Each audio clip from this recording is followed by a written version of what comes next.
just incredible. Two. DJ Sour Milk. One.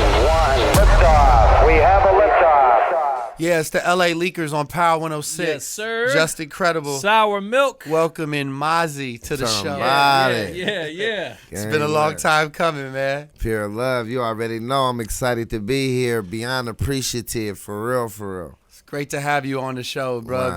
Been watching the movement, man. Fake Famous. Yeah. One Up Top Ock. Yeah. Like, you've been putting in your work, bro. Labor, just foaming out the mouth, bite down, hungry for it. How did all this start for you, bro? Off the dribble, I was a child just looking up to, I went to a talent show and I seen some peers of mine, and they just did it. They did a hell of a job, and just like the reaction they got from the crowd, it was like they just untold power. It was crazy. From there on, I felt like that was me. I felt like I belonged up there.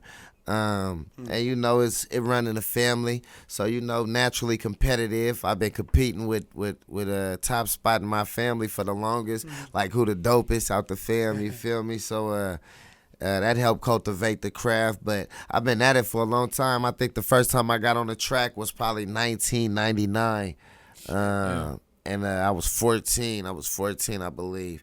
But I went crazy. On that.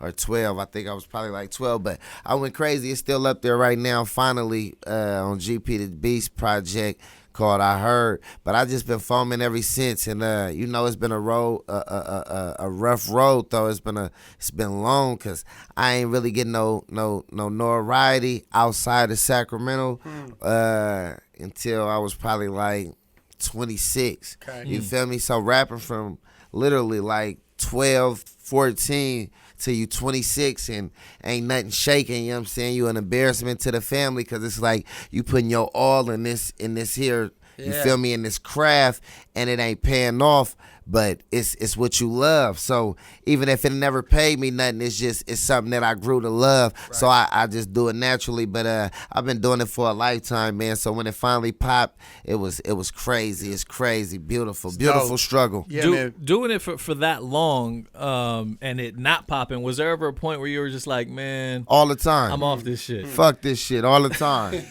Fuck all that shit. Okay, you go grab you a bundle and think you the biggest D-boy. That shit don't work out. You know what I'm saying? Man, you participate in other shit. It don't work out. You end up going to jail, and you end up writing raps in jail. Yeah. You know what I'm saying? It's just a struggle, and you never think it'll really pop. I mean, I never thought it'll really pop. I knew I was gifted. I knew I was doper than anybody. You know what I'm saying? I was in my vicinity. Yeah. Nobody could function with me when it come to this. But it's bigger than just music. It's the music business. Yeah. So you gotta have your business in order. You ain't got your business in order. It's damn near like automatic loss. Of course. Yeah. And aside from local peers who influenced you, who were some more well-known artists that you listened to growing up that really influenced your sound? The DMX's, Tupac. We was off that. I don't know if y'all familiar with the Jack out the Bay Area. He was one of the biggest influence. Yeah. But I say like DMX, Pac, the Rough Riders, Cash Money, Lil Wayne for sure. I never give Wayne the credit, but that was he was my favorite rappers years on top of years, consistently. You feel me? So Wayne, the whole Cash Money gang. Master P. Never give brother credit. I was on P heavy. Yeah. Feel me? I'm talking about heavy. Yeah. I wanted to be a No Limit Soldier, for real. Of course. Yo, you mentioned Pac, and a lot of your fans refer to you as the new age Tupac. Is that something that you, I mean, obviously you appreciate the, them saying just y'all speaking me in the same breath as his name. But is there part of you that's like, how Pac fans are, man? Man, they don't play about it. So is there a part of you that's like, yo, can y'all fucking relax? Man, all the time. You know what I'm saying? Because my fans is they damn near goon body as Pac fans. You feel me? Like, they active. So, it get to the point where the comparison damn near get disrespectful. You feel me? I ain't gonna lie, bruh just so he's so legendary in from my point of view that it's like I feel like I'd never be able to fill Pac's shoes.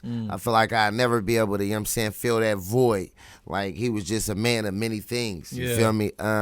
But in the same token, I don't feel like nobody could fill Hell Gang Mozzys shoes. I don't feel like nobody could fuck with me at what I do. This is my lane. You feel me? And you know, so I respect it for what it is, but that's one of my biggest influence. So it's I'm honored. I'm honored that they even, you know what I'm saying, put me up there with brother. Lit, man. And you know, a lot of artists have that same respect right back for you. Yeah. We sit up here and talk to artists all the time, and some of our kings right here from LA, like YG, Nipsey, Kendrick. I mean, Kendrick, I think he shouted you out on the Grammy speech. Come on, one of the biggest platforms you can shout a nigga out on. That was so dope, you know, and Crazy. that speaks to Kendrick and his character, man. He's such a stand-up dude. Beyond humble. But like when you saw that, what was going through your mind?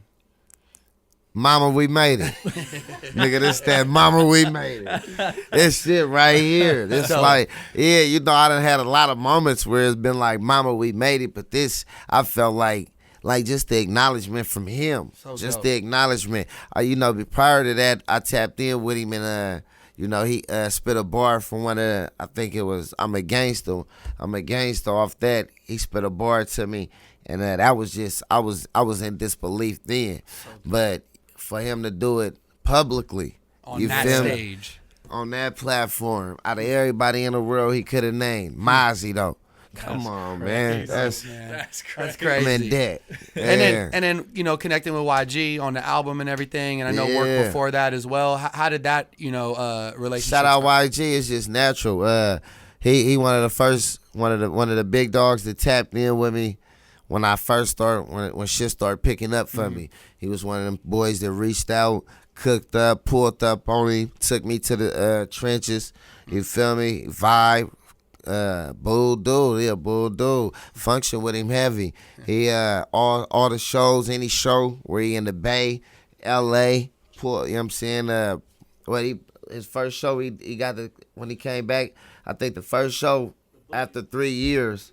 Had you out there? Yeah, he brung me. The first show in LA, remember I guess they banned him for 3 years or some shit. But his first show, he brung me out. You feel me? Brazy. He just showed unlimited amount of love.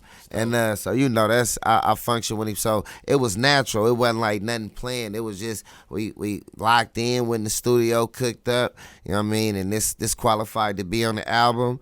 The song we cooked up with him, you know, he alley-ooped that. Shout out to what's that? Too brazy, yeah. Locked in with me on that. I appreciate bro locking me in on that. That's big. Everybody been fucking with that heavy. You know what I'm saying? Just stand up, dude. I try to reciprocate the love. When did you first notice the momentum for you start to pick up? Was it a certain song, certain project? When I got out of prison, first day, because before I went to prison, I was fake weight buzzing. I thought I was popping. You feel me? So I was still broke though. But when I got out and people was rushing them Band-Aids to me, they was rushing them Band-Aids like, yeah, we got 5,000, 10,000, you do this. We got 5,000, 10,000, you do this. It was just coming crazy. My iTunes account, CD Baby, that motherfucker was going brazy. It was doing numbers. So that's when I knew like shit was picking up, because I was fresh out and I was in jail thinking, how the fuck am I gonna survive? Yeah. What am I gonna do this time different that's gonna prevent me from going to jail again? You feel me? And ain't no way in the world I thought I was gonna be able to really like literally rap and create and generate income off of that was out of the blue. That was out of the question. I was ready to just get out of jail and sign for 20,000, 30,000, and then, you know, take it from there. Yeah, take it from there. You feel me? But when I got out and I just seen the way the money was coming, it was just so fast. That's when I knew it popped. But as far as like on the level that I'm on now, I feel like Black Panther soundtrack. Yeah, man, dope moment. When that hit, that was just, you feel me, like it just put me in a new light, and it kind of softened my image where it's like it's just more you know, I just feel like people receive me in a better light. You feel me? more like approachable. It made me more. That soundtrack made me more approachable because it's a kid-friendly movie, and they got Sleepwalking in there. That's crazy. Then they got me on the soundtrack. You go buy the soundtrack. Come on, man. That's crazy. Too much love. TDE, too much love. Yeah, man. Yeah, and let's talk about the new project, Gangland Landlord. Gangland Landlord. It's I'm basically doubling back off the Gangland Landscape. You know, I started off. I think that was the first project I dropped when I was released from prison 2015. Gangland Landscape. And you know, since then I done leveled up. You feel me? I'm into buying property now. I'm big dog. You know what I'm saying? Everybody in the gang got changed. Yep. You feel me? Oh, we seen them walk in here shining too. Everybody bust down, mama and them straight, granny living lovely. You feel me? So it's I'm the landlord now. I'm taking care of business. I'm the landlord. At first it was landscape, now I'm the landlord. So, you know, it's bigger. That just means top dog, fella. Crazy project. I just try to bring it back home with it. As you see the cover was a remake from a picture we took in probably like 2005. I want to say 2005, 2004. I took a picture with the Gangland, and we basically remade that and turned it into a cover. The way everything rolled out was just beautiful. I'm talking about from the original picture, from where I was located, standing to, you know what I'm saying? I mean, it just, everything is crazy the way the rollout came together. But I got everybody from the slums on there. You know, a lot of people passed away on the original picture. A lot of people incarcerated for a lifetime on the original picture. But it's also a handful of people from the original that's on the new album cover. So, and I got to put my trenches on the album cover, so you know they gonna be on billboards. People who ain't never left the hood. You feel me? So it's big. That alone is big. The people who came together collectively to help me you know, just secure the bag on this project. Dope. I appreciate everybody. It's a dope project. I just try to make sure I bring that grit back, that old Mozzy, that goon body embodiment, that yellow tape. You feel me? That Gangland Landscape. I just try to double back like that fresh out hunger, that grit. You feel me? That shit that got me here. Was that kind of the mindset going into creating this project? For sure. Yeah. For sure. We talked a little bit. We talked a little bit off the air about certain moments that you've had in the last year or two that stand out, and one, of course, was the kick in the lean moment. Come on. You know, talk to us about that. Like, what kind of made you want to see, take I'm still pulled up. I'm pulling up this arrowhead. You hear me? different vibe. Yeah. But nah, it was just a monkey on my back. He was choking me out. I'm in a beautiful predicament. I shouldn't be fighting with no demons. You feel me? I shouldn't be fighting with no demons. Not after all that I done overcame and all the obstacles and nigga done, you know what I'm saying? It's like I feel like I'm just beyond blessed, and you know, it's crazy because I wouldn't. This is the way we look at shit. Sometimes we just live without taking consideration for others, without being considerate of others and how others perceive us and how it affect others. And I got nephews and shit. Yes. And you know what I'm saying? I mean, my nephew at the age 16, 17, where everything, he damn near, he want to be like Unc, so he following my footsteps. So I see him on there throwing up gang signs, and that shit, you know, it kind of tweak with me. I see the nigga talking about tap in where the slime at, and you know, that shit kind of tweak with me. So it's like, if I wouldn't offer that shit to my nephew, why offer it to yours? Right. If I wouldn't promote it and glorify it to my nephew, why promote it and glorify it to yours? You feel me? So I respect everybody. They got they own demons they dealing with, and whoever, you know, however, what you do is what you do and how you do it. It's not my concern. But as far as the young life that look up to me, if you following my lead, you know what I'm saying, me, then you know I want to see you righteously. I want to see you live a healthy life. Everybody in my camp, we niggas follow suit. When I kick the cup, they kick the cup. You feel me? And then, you know, if a nigga, whatever it is, if he stopped smoking, we, you know what I'm saying? We reciprocate that from each other. So it's a beautiful thing. The support system is platinum. The whole squad, my family, you know, they seen me dealing with that shit, fighting that shit. just detoxing and the withdrawals. It was crazy.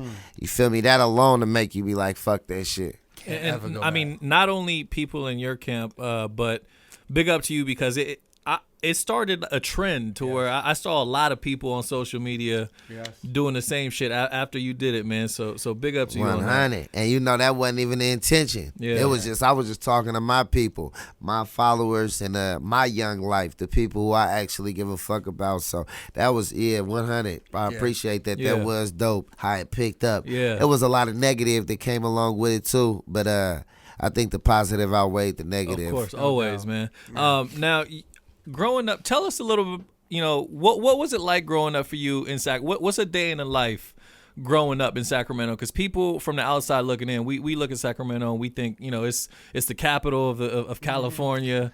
We don't see what you see. It's the same thing that's going on in any urban community around the world. It's infested with drugs, crime. Yeah. Of course, you slide down the streets, you're gonna see salvage prostitutes, doing they Dougie. You're gonna see a lot of junkies. A lot of junkies participating in their hustles. You're going to see a lot of young life slithering through traffic, whether they walking, whether they on bikes, whether it's just the same thing you see in any urban community. Hella liquor stores, damn near on every corner. You feel me? A lot of loitering. Niggas just out loitering, hanging out.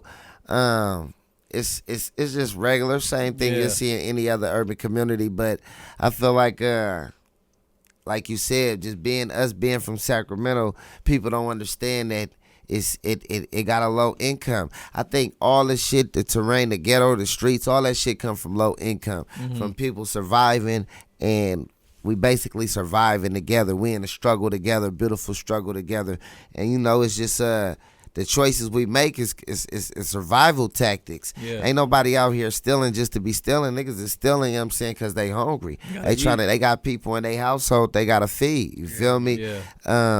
So but it's the regular shit you'll see in anybody's slums. The regular shit, same shit transpire, gun violence, people going to jail, niggas doing life, people dying hella young. And it's you hear it in my music. I paint it in my music. Everything that's in my music is the truth. I swear to tell the truth, nothing but the truth. So, you could just tap that Gangland Landlord. I'm painting that shit for you right there. Make sure y'all tap that pre-order right now up. Do that. Yo, going back a couple years, getting out of prison, man, once the money starts coming in, what's the first big purchase that you make? Whether it's jewelry, big car, purchase. I said it in my song. Next time I'm 30 up, I'm going to buy a Benz. I wouldn't buy the CL 550, a CL 550. Okay. Probably like 2010. That was my first big purchase. After that, I gave my grandmother $100K. I gave my grandmother $100K, and I wasn't even giving it to her. I was telling her to tuck it for me. But I told her tuck it. I went out here. I ran up another 100 so fast, it was crazy. Just how it was coming, and I told her she can keep that. She was, "You sure, baby? Man, that's you. You can keep that. I don't need it." So that was a big ass purchase. That was dope. Is that like the most rewarding feeling for you, man? Is being able to take care of your loved ones like that? It's the dope. It's just everything else is an accessory. Yeah. But like to be able to look out to help somebody with their rent, you know what I'm saying? Help somebody get their car. But it's only the ones that's appreciative. Of course. You feel me? Because, the nigga helped the world out. Nigga helped everybody in the world. And it's only a handful that's actually appreciative. And that's them the ones that I get a kick out of doing shit for. Because I know they receive it well. You feel me? Like, I'm a very appreciative person. It's like people, I done robbed somebody before, right? Robbed a nigga. And I was broke. I had to get some Infamil. But I robbed the nigga for $600 or something. And when I got on, I seen him at the airport. I pulled him off to the side. "Hey, bro, let me holler at you." He used to be my #1 fan. But when I stripped him, he stopped fucking with me. You feel me? He was like he just stopped fucking with me completely. His new favorite rapper was Joe Blow. He stopped fucking with me, right? Hey, so but I seen him at the airport. Put him off to the side and cashed him out. Reimbursed him. Think I gave him a couple more dollars. You feel me? But I did that, and I say that to say, like, I was appreciative for the money he let me hold at the time. Yo, you're a legend. Okay. And gave him back a little interest too, man. Little interest on his investment that he didn't know that he was real one. responsible for. Yeah, hey, actually, come to do you remember you stuck me up out here one time for a few grand? But Free-up Yeah, time. let me get a check. Yeah, I mean, you know, you can wire transfer it. Yeah. you got Venmo, right? Yeah. Mozzy's here with the LA Leakers, Come man. on, man. Your We in the spirit is building. right on point, man. It's great to have you up 100. here. Love. We look forward to the music. The new project is on the way. Sure. Yo, if you could create one collab, dream collab, artist, producer, who comes to mind for you? I probably have to. Man, I have to. Dead fuck or with- alive? Dead or alive? I fuck with Future. I mean, if of course dead or alive, dead, we gonna do me and Pac. Yeah. You feel me? But right now in this current day of age, me and Future, me and Drake, I ain't fuck with Ye. I ain't fuck with Ye. Me and Ye go Ye. You know what I'm saying? Tell that nigga Kanye tap in. There's different levels. To Yeah, that, man. let's There's different- let's make rap great again. You hear me? Yes, sir. Yes, sir. Gangland Landlord. Yeah. Be out very soon. Is there a date on? October 5th, Okay. mandatory snatch. It's up for pre-order right now. Come Make on. sure y'all tap in and pre-order that thing immediately. Yeah, you don't gotta wait for October 5th. Go Yeah. pre-order it Yes. right now, Right. and it'll come to you as soon as it drops. As soon as it drops. right. Mozzy, thank you for coming to sit down with your family. Come on, tonight. beyond bulletproof love, Yeah. 100. LA Leakers, Mozzy on Yeah, Power 106, yeah. number one for hip hop. Yeah. Yeah.